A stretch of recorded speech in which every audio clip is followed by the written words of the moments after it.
જય શ્રી કૃષ્ણ મિત્રો. આજની આપણી વાર્તા એક સત્ય ઘટના છે. મહારાષ્ટ્રના એક શહેરના રેલવે સ્ટેશનના એક પ્લેટફોર્મ પર એક મોટી કચરાપેટી રાખેલી હતી. પ્લેટફોર્મ પર ચારે બાજુ ખૂબ જ ભીડભાડ હતી અને તે કચરાપેટીની પાસે એક વ્યક્તિ ઊભો હતો.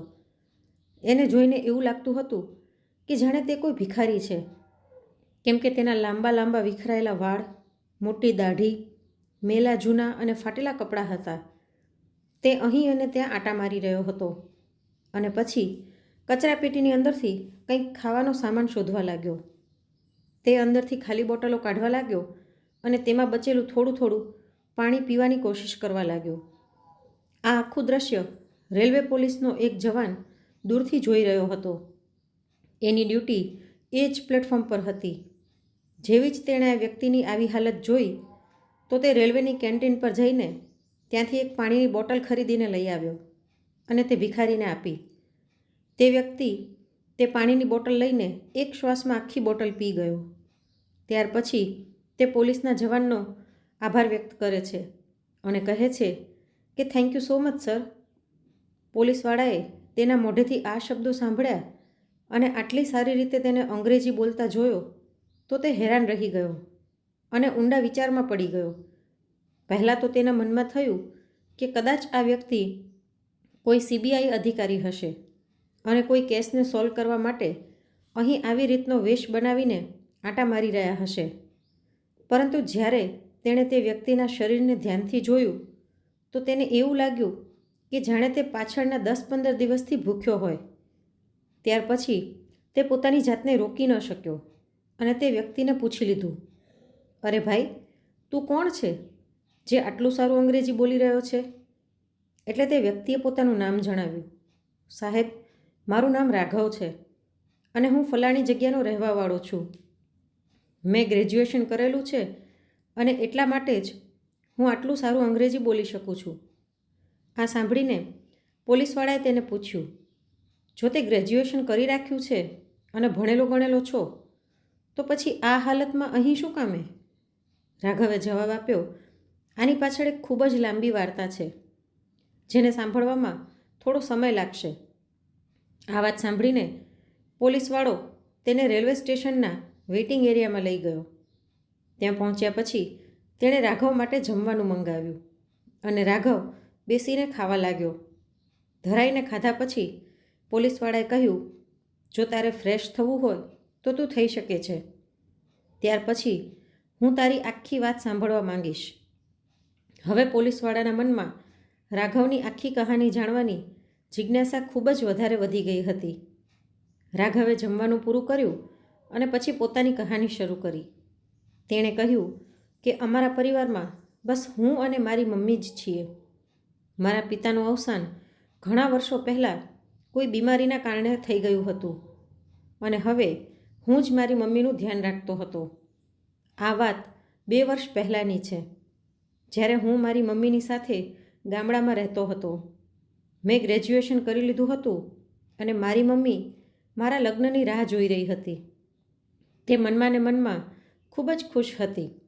વિચારતી હતી કે જ્યારે મારા લગ્ન થઈ જશે તો ઘરમાં એક વહુ આવી જશે અને પરિવારમાં એક સદસ્ય વધી જશે. પછી રાઘવે આગળ કહ્યું, એક દિવસ હું મારા ગામથી શહેર ગયો. રાઘવની આંખોમાં ભૂતકાળની યાદો ઉમડી પડી. પોલીસવાળો તેની દરેક વાત ખૂબ જ ધ્યાનથી સાંભળી રહ્યો હતો. તેની દરેક વાતમાં તેને ખૂબ જ સહાનુભૂતિ થતી હતી.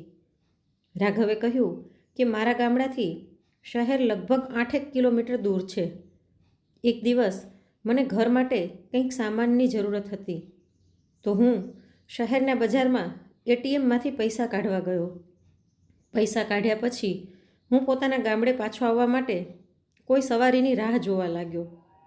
હું ગામડે જવાના રસ્તા ઉપર ઊભો હતો અને કોઈ બાઇક, રિક્ષા કે કારની રાહ જોઈ રહ્યો હતો. ઘણી ગાડીઓને ઊભા રહેવાનો ઇશારો કર્યો, પરંતુ કોઈ પણ ઊભું ના રહ્યું. પછી મને એક ગાડી આવતી દેખાણી તો મેં તેને હાથ દઈને ઊભા રહેવાનો ઇશારો કર્યો. ગાડી ઊભી રહી અને મેં તેમની પાસેથી લિફ્ટ માંગી. તે લોકોએ મને ગાડીમાં બેસવાનો ઇશારો કર્યો. ગાડીમાં બેસતા સમયે મેં તેમને કહ્યું કે મને થોડુંક જ આગળ જઈને પોતાના ગામડા પાસે ઉતરવું છે.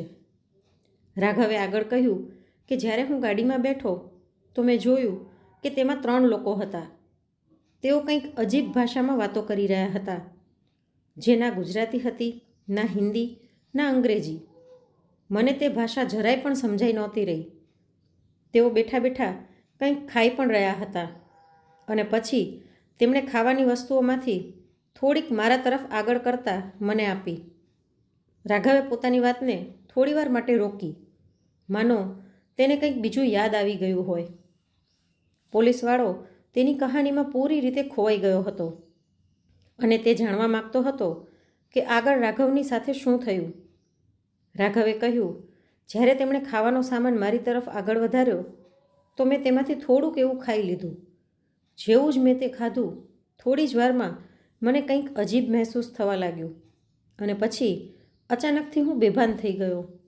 જ્યારે મારી આંખો ખુલી તો મેં પોતાની જાતને એક ગંદા અને બદબૂદાર ટોયલેટમાં બંધ જોયો, જ્યાંથી ખૂબ જ ખરાબ દુર્ગંધ આવી રહી હતી અને હું સમજી નહોતો શકતો કે મને ક્યાં લઈ આવીને બંધ કરી દેવામાં આવ્યો છે.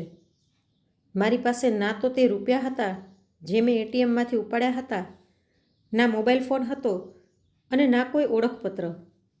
હું ગભરાઈને રાડો પાડવા લાગ્યો, મને બહાર નીકાળો, હું અહીં ક્યાં બંધ છું? પરંતુ કોઈ જવાબ આવ્યો નહીં. જ્યારે મેં વધારે જોરથી રાડો પાડી તો થોડીવાર પછી એક વ્યક્તિ બહારથી આવ્યો. તેણે દરવાજો ખોલ્યો અને મને જોતાં જ ગુસ્સામાં મારા પર તૂટી પડ્યો. તેણે મારા પર હુમલો કર્યો અને મને નિર્દયતાથી પીટવાનો શરૂ કરી નાખ્યો. તે ત્યાં સુધી મને મારતો રહ્યો જ્યાં સુધી હું પીડાથી કણસવા ના લાગ્યો.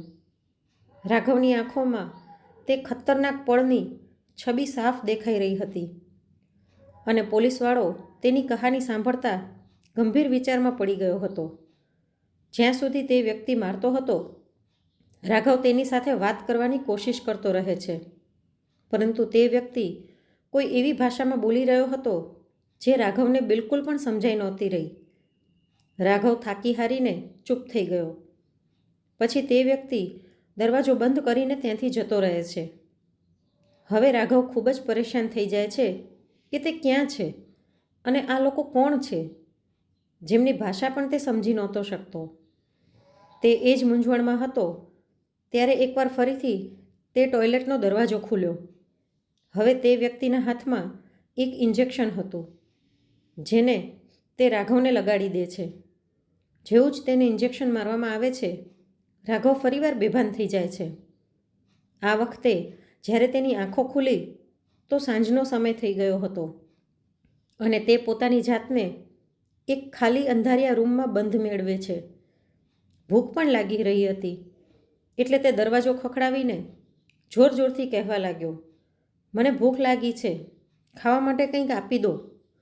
તેનો અવાજ સાંભળીને બહાર જે લોકો તેને બંધ કરીને બેઠા હતા તેઓએ દરવાજો ખોલ્યો, પરંતુ જેવું જ તેમણે કંઈક કહ્યું, રાઘવ તેમની ભાષા સમજી ન શક્યો અને તે લોકો પણ રાઘવની વાત સમજી નહોતા શકતા. એ કારણે તે લોકો ગુસ્સામાં રાઘવને પીટવા લાગ્યા અને તેનું મોઢું કપડાની પટ્ટીથી બંધ કરી દીધું. રાઘવ ગભરાયેલો ચૂપચાપ રૂમમાં બેઠો રહે છે. થોડીવાર પછી દરવાજો ફરીવાર ખુલે છે અને તેના માટે થોડું જમવાનું આપવામાં આવે છે.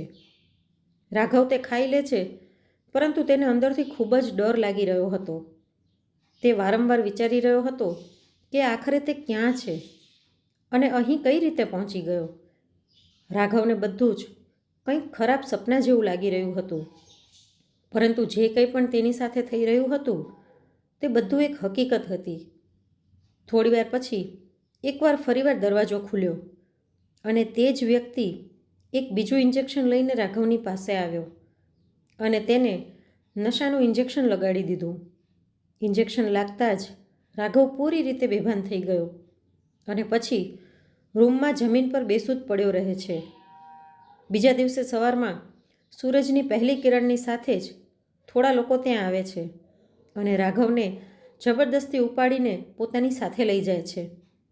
તે લોકો તેને એક કન્સ્ટ્રક્શન સાઇટ પર લઈ જાય છે, જ્યાં તેના જેવા ઘણા બધા બીજા લોકો પણ હાજર હતા. ત્યાં પહોંચ્યા પછી રાઘવને પણ તે બધાની સાથે કામ કરવું પડે છે. તે લોકોની કડક દેખરેખમાં બધા મજૂર કામ કરી રહ્યા હતા, જેથી કોઈ પણ ભાગી ન શકે. રાઘવે ધીરે ધીરે એ સમજી લીધું હતું કે અહીં એ બાકી બધા લોકો પણ કદાચ આવી રીતે જ લાવવામાં આવ્યા હતા.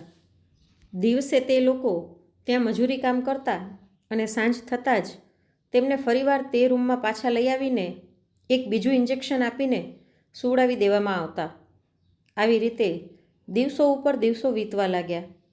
કામ કરતાં કરતાં રાઘવને લગભગ 2 વર્ષ થઈ ગયા હતા અને આ દરમિયાન જે ઇન્જેક્શન તેને આપવામાં આવતા હતા તેની અસર હવે ઓછી થવા લાગી હતી. 2 વર્ષની અંદર તેને એ સમજાઈ ગયું હતું કે જો તે ચૂપચાપ અને કોઈ પણ વિરોધ વગર કામ કરતો રહે તો એ લોકો તેના પર વધારે ધ્યાન નહીં આપે. હવે તે એ જાણી ચૂક્યો હતો કે જો તે રાડો પાડશે અથવા તો વિરોધ કરશે તો જ એ લોકો તેને પીટશે. એટલા માટે તેણે ચૂપચાપ તેમના અનુસાર કામ કરવાનું શરૂ કરી દીધું હતું અને એ જ કારણથી તે લોકો હવે રાઘવ પર ઓછું ધ્યાન દેવા લાગ્યા હતા. જેમ જેમ ઇન્જેક્શનની અસર ઓછી થવા લાગી, એક રાત્રે રાઘવની આંખ અચાનક ખુલી ગઈ. જ્યારે તેની આંખ ખુલી તો તેણે જોયું કે જે રૂમમાં તેને બંધ કરવામાં આવ્યો હતો તેનો દરવાજો ખુલેલો હતો અને બહારના લોકો ગાઢ નિંદરમાં સૂતેલા હતા. આ અવસર જોઈને રાઘવે ચૂપચાપ ત્યાંથી નીકળવાનો નિર્ણય કર્યો, કેમ કે હવે તે લોકોની પાસે હજી બીજા નવા માણસો હતા જેના પર તેઓ વધારે ધ્યાન આપી રહ્યા હતા અને તેમને નિયંત્રિત કરવામાં વ્યસ્ત હતા. તે લોકો એમ વિચારી રહ્યા હતા કે હવે રાઘવ તેમની પાસે સ્થાયી રૂપથી રહેશે, પરંતુ રાઘવે આ તકનો ફાયદો ઉપાડ્યો અને ચૂપચાપ ત્યાંથી ભાગી નીકળ્યો. હવે રાઘવ વિચારવા લાગ્યો હતો કે તે ક્યાં જાય, કેમ કે તેને આ અજાણી જગ્યાથી કોઈ પણ પરિચિત હતું નહીં. જેવો જ તે ત્યાંથી ભાગ્યો તે પાગલોની જેમ દોડવા લાગ્યો, પરંતુ તે જગ્યા તેને બિલકુલ પણ પરિચિત નહોતી લાગી રહી. ચારે તરફ એવા બોર્ડ દેખાઈ રહ્યા હતા જેના પર અજાણી ભાષા લખેલી હતી, જેને તે સમજી નહોતો શકતો. ધીરે ધીરે તે એક ટ્રેનના પાટાની પાસે પહોંચી ગયો. રાઘવે વિચાર્યું કે ટ્રેનના પાટા પર ચાલવાથી કદાચ તે કોઈ સ્ટેશન સુધી પહોંચી શકે છે અને ત્યાંથી કોઈ ટ્રેન પકડીને પોતાના એરિયા તરફ જઈ શકે છે. તે ભણેલો ગણેલો હતો એટલે તેને ટ્રેનના પાટાનું અનુસરણ કરવાનો ખ્યાલ આવ્યો. તે પાટાની સાથે ચાલતો ગયો અને આખરે એક સ્ટેશન સુધી પહોંચી ગયો. સ્ટેશન પર પહોંચતા જ તેને અનુભવ થયો કે તે ભારતના કોઈ બીજા ભાગમાં છે, જેની ભાષા અને બોલી પૂરી રીતે અલગ હતી. ત્યાંના લોકો પણ તેને અજાણ્યા લાગી રહ્યા હતા. સ્ટેશન ઉપર પણ તેને પોતાની ભાષાનું કોઈ મળ્યું નહીં અને કોઈ પણ તેની વાત સમજી શકતું નહોતું. એ જોઈને રાઘવે નક્કી કર્યું કે તે અહીંથી ટ્રેન પકડીને પોતાના વિસ્તાર તરફ જવાની કોશિશ કરશે. પરંતુ રાઘવની પાસે રૂપિયા હતા નહીં અને આ સમસ્યા તેના માટે એક બીજા મોટા પડકારરૂપ બની ગઈ હતી, કેમ કે રૂપિયા વગર તે રેલ યાત્રા કઈ રીતે કરી શકવાનો હતો. છતાં પણ તેણે એ નક્કી કર્યું કે તેને આ ખતરનાક જગ્યાથી નીકળવું પડશે. તે જાણતો હતો કે જો પેલા લોકોને ખબર પડી ગઈ કે તે ભાગી ગયો છે તો તેઓ તેને શોધવા માટે અહીં જરૂર આવશે અને જો તે લોકોએ રાઘવને ફરીવાર પકડી લીધો તો તેની સાથે શું થશે એ તેને સારી રીતે સમજાઈ ગયું હતું. એટલા માટે તેણે એક ટ્રેનમાં ચડવાનો નિર્ણય લીધો. ટ્રેનમાં ચડ્યા પછી તે ઘણી વખત ટોયલેટમાં છુપાઈ જતો તો ક્યારેક સીટની નીચે. આવી રીતે તે જેમ તેમ સફર કરતો ગયો. જ્યારે પણ તેને ભૂખ લાગતી તે કોઈને કોઈ સ્ટેશન પર ઉતરીને ત્યાંના ફૂડ સ્ટોલમાંથી કંઈક ખાવા માટેનો જુગાડ કરી લેતો. તે ખાવાનું શોધતો અને ખાતો. કોઈને પણ એ અનુભવ થવા ન દીધો કે તે એક કષ્ટદાયક સ્થિતિમાં છે. પોતાની મંજિલ સુધી પહોંચવા માટે રસ્તો શોધતો ધીરે ધીરે તે મહારાષ્ટ્રના એક શહેરના રેલવે સ્ટેશન સુધી પહોંચી ગયો. આ રેલવે સ્ટેશન પર પહોંચ્યા પછી રાઘવને ખૂબ જ જોરથી ભૂખ લાગી રહી હતી. તે સ્ટેશન પર રાખેલા એક ડબ્બા પાસે ગયો અને તેમાંથી કંઈક ખાવાની કોશિશ કરવા લાગ્યો. ડબ્બામાં નાખેલી કોલ્ડ્રિંકની બોટલો હતી, જેને તેણે ખોલી અને એમાં બચેલી કોલ્ડ્રિંક પીવાની કોશિશ કરી. આ જોઈને એક રેલવેનો જવાન જે પાસેથી પસાર થઈ રહ્યો હતો, તેની આંખોમાં આંસુ આવી ગયા. તે રાઘવ પાસેથી તેની આખી કહાની સાંભળે છે અને આ સાંભળીને તેને ખૂબ જ દુઃખ થયું, કેમ કે રાઘવની સાથે જે કંઈ પણ થયું હતું તે ખૂબ જ દર્દનાક હતું.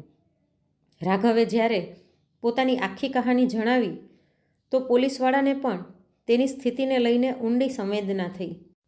રેલવે પોલીસના જવાને રાઘવને પૂછ્યું, શું તને પોતાના ઘરનો નંબર યાદ છે? રાઘવ થોડીવાર તો ચૂપ રહ્યો. પછી તેણે કહ્યું કે મારા ઘર પર બીજો કોઈ ફોન નહોતો, ફક્ત મારા જ ફોનથી કામ ચલાવતા હતા, પરંતુ તે લોકોએ તે ફોન મારી પાસેથી ઝૂંટવી લીધો હતો. હવે હું એ નંબરને યાદ નથી કરી શકતો અને મારી મમ્મી પણ અભણ છે, તો તે પણ મને તે નંબર યાદ નહીં અપાવી શકે.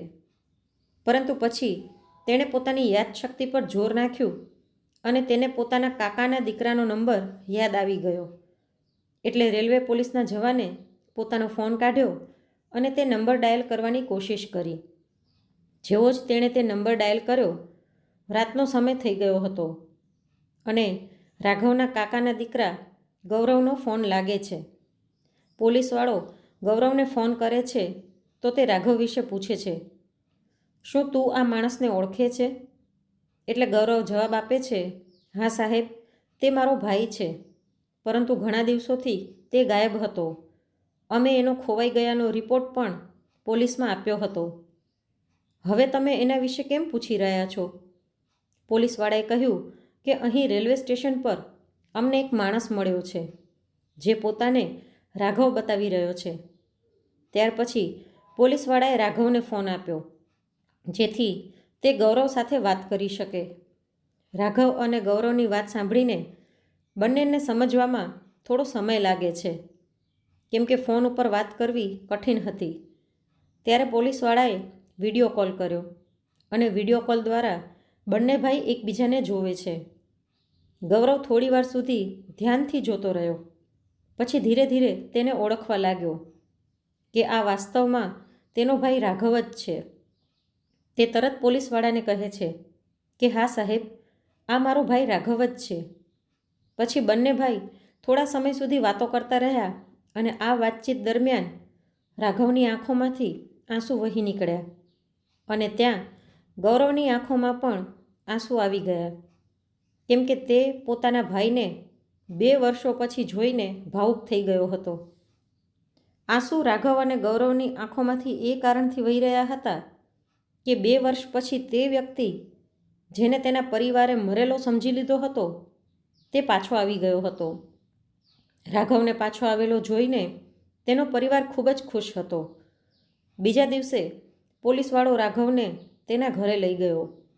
જેવો જ તે પોતાના ઘરે પહોંચ્યો અને પોતાની મમ્મીને મળ્યો, તેની મમ્મી તેને જોતાં જ ધ્રુસકે ને ધ્રુસકે રડવા લાગી અને તરત તેને પોતાના ગળે લગાડી લીધો.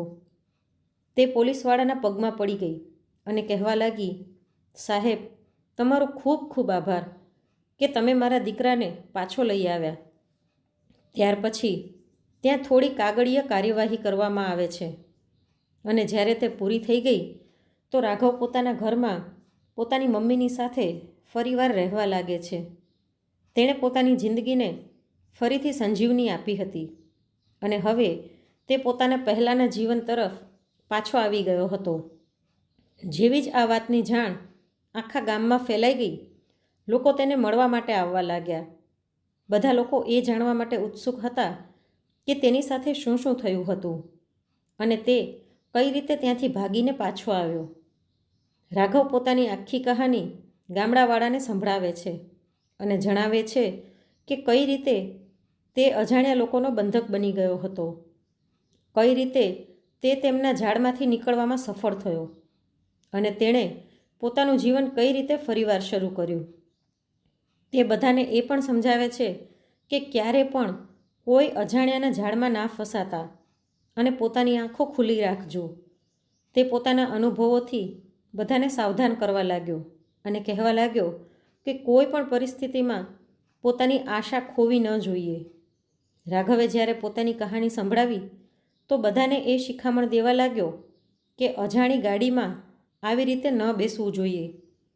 મેં તો એમ વિચાર્યું હતું કે મારું ગામ સામે જ છે, તો આ લોકો મારું શું બગાડી શકશે, પરંતુ તે લોકોએ મારી જિંદગીના 2 વર્ષ બરબાદ કરી નાખ્યા, જેને હું જિંદગીભર નહીં ભૂલી શકું. તે એ પણ જણાવે છે કે કઈ રીતે તેણે કંઈ પણ વિચાર્યા અને સમજ્યા વગર તે ગાડીમાં ચડવાનો નિર્ણય લીધો અને એ કારણે તેને 2 વર્ષ સુધી પીડા અને સંઘર્ષનો સામનો કરવો પડ્યો. પોલીસવાળા પણ તેની પાસેથી વધુ જાણકારી લેવા માટે થઈને પૂછતાછ કરે છે.